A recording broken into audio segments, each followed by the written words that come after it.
Shulaka. Now I am going to take it very basically about Skype. Skype, you all know Skype. What is it? Okay, it started introduced on 2003. The founder is Nicholas then Strong. Okay, the Skype is more used for video calling purpose. But days are used for video calls. Skype are only used for that. Then 2011 onwards, the Microsoft purchased Skype for how much amount is 8.5 billion. Billion means Indian currency 74 crores. We purchased that app because the value for human and consumers are used for the most of video calls and other activity purpose. They are using the Skype app. So 2011 la வந்து 8.5 billion la Indian currency la 74 crores 74,000 crores la Microsoft வந்து வாங்கிடுச்சு. சரிங்களா? கண்டிப்பா understand? So nowadays they are stopped in the Skype app. Why means the girl explained that what is the purpose of limitation features. What are the limitations in the Skype app?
Next, shift to the new platform. What is the purpose of?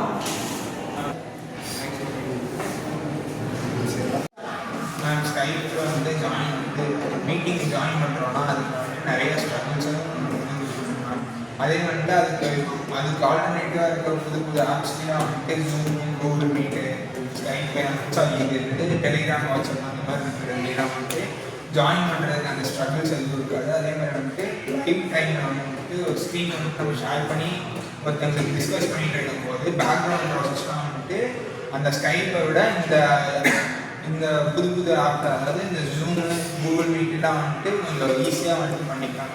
ஸ்கைப்பில் அது பண்ண போனோம்னா வந்துட்டு நமக்கு கொஞ்சம் லேக் ஆகும். அதே மாதிரி வந்துட்டு நம்ம கொஞ்சம் எக்ஸ்பிளைன் பண்ணி இது பண்ணும்போது அந்த ஸ்லைட் ஷோலாம் போடும்போது அந்த வியூ பண்ணுறாங்க நம்ம எங்களுக்கு வந்துட்டு பிக்சர்ஸ் வந்துட்டு பிக்சராக தெரிகிற மாதிரி இருக்கும். அதே மாதிரி வந்துட்டு கொஞ்சம் க்ரஷ் ஆகி காட்டுற மாதிரி காட்டணும். அதே மாதிரி வந்துட்டு இதோட ஸ்டோரேஜ் யூஸ் இந்த மாதிரிலாம் காட்டணும். அந்த இதில் வந்துட்டு அப்போ மாறி இது பண்ணும்போது நம்ம அந்த கூகுள் மீட்டில் ஜூமில் கிளாஸ் ரூம்லாம் இது பண்ணும்போது அதுலலாம் வந்துட்டு ஈஸியாக இருக்கும், யூசர் ஃப்ரெண்ட்லியாக இருக்கும். அதே மாதிரி வந்துட்டு இத்தனை எதிர்ப்புலாம் பூந்து போய் பண்ணுற மாதிரி, அதாவது நிறைய ஆப்ஷன்ஸ் கிளிக் பண்ணி பண்ணுறது, ட்ராக் பண்ணி பண்ணுறது, அந்த மாதிரி டைம் டியூரேஷன் ஜாஸ்தியாக எடுத்துக்காமல் யூசர் ஃப்ரெண்ட்லியாக ஈஸியாக இருக்கும். தேங்க்யூ. பார்த்தீங்கன்னா ஸ்கைப் அதுக்கப்புறம் வந்து மைக்ரோசாஃப்ட் பதில் வந்து நிறைய பீப்புள்ஸ் இப்போ வாட்ஸ்அப், ஃபேஸ்புக், இன்ஸ்டாகிராம் இந்த மாதிரி தான் யூஸ் பண்ணிக்கலாம். வாட்ஸ்அப், டெலிகிராம், டிஸ்கார்ட்லாம் யூஸ் பண்ணி வந்து அங்கே சேட் பண்ணிக்கலாம். அதுக்கப்புறம் வந்து கூகுள் மீட், ஸ்னாப் இந்த மாதிரி ஆப்ஸ் வச்சு அங்கே வந்து வீடியோ கால் பேசிட்டாங்க. நிறையா ஒர்க்கிங் பீப்புள்ஸ் வந்து இப்போ பார்த்தீங்கன்னா வந்து ஸ்னாப் தான் யூஸ் பண்ணிக்கலாம். ஏன்னா யூஸ் பண்ணுறது ஈஸியாக இருக்குது, அது ஈஸியாக இல்லை பார்த்து பண்ணிக்கலாம். ரீசன்ட் இயர்ஸாக பார்த்தீங்கன்னா வந்து மற்ற இந்த ஆப்ஸோட இன்ஸ்டாகிராம் இப்போ வந்து தேங்க்யூ.